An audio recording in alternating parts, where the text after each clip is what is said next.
Hi guys, welcome back to కిజీ అనిల్ కుమార్. ఈరోజు మేమైతే రాజమండ్రి దగ్గర ఉన్న గౌరీపట్నానికి అయితే వెళ్ళాము. మొత్తం గుడికి అయితే వెళ్ళాము. చాలా అంటే చాలా బాగుంది. మేము ఎప్పుడు వెళ్ళినా సరే అక్కడికి శుభ్రంగా తిరగడం కానీ, ఆ మొత్తం మందిరాలన్నీ చూడడం కానీ, ప్రేయర్ చేసుకోవడం కానీ, అన్ని శబ్ద ప్రార్థనలోకి వెళ్ళిపోయి అయితే నేనైతే ఎలా లేదన్నా 10 to 15 minutes ప్రేయర్ చేసుకుని కాసేపు కూర్చుంటా. పైగా అవి ఏసీలో, పైగా మేము వెళ్ళింది మంచి ఎండలో వెళ్ళాము. ఒకటి నాకైతే చూసుకొని గేర్ ఒకటి తక్కువ, పైగా కింద నుంచి పై దాకా నడవాలి. ఇంకా నేను నడుస్తేకే ఇబ్బంది పడ్డా.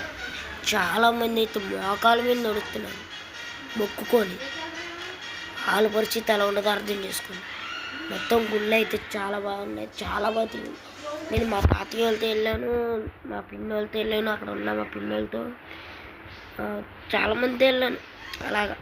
కానీ అన్నీ ఒక రేంజ్ అయితే ఇక్కడ భోజనం ఒక రేంజ్. యుద్ధం చేయాలి, భోజనం చేయాలంటే యుద్ధం చేయాలి. ఎవరితో అనుకున్నారు? ఎంతమంది జనాభాతో. ఎందుకంటే అంత ఇరుకులో కూడా మేము నవ్వుతూ అలా ఉన్నామంటే అసలు చూడండి. ముందు అంత ఎండలో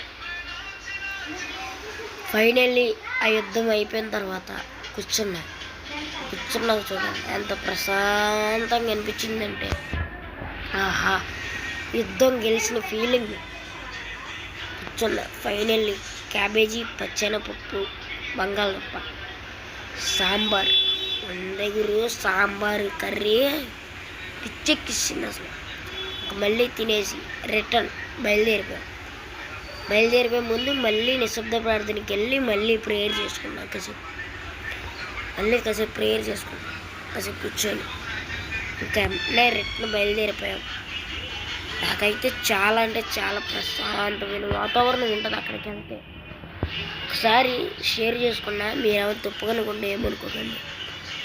నేను అక్కడ ప్రేయర్ చేసుకున్నాండి, కన్నీటి ప్రార్థన చేసుకున్నట్టే ఒంటి మీదకి బ్లడ్తో ఇలా చిలికినట్టుగా ఒళ్ళంతా బ్లడ్ అయితే వచ్చింది.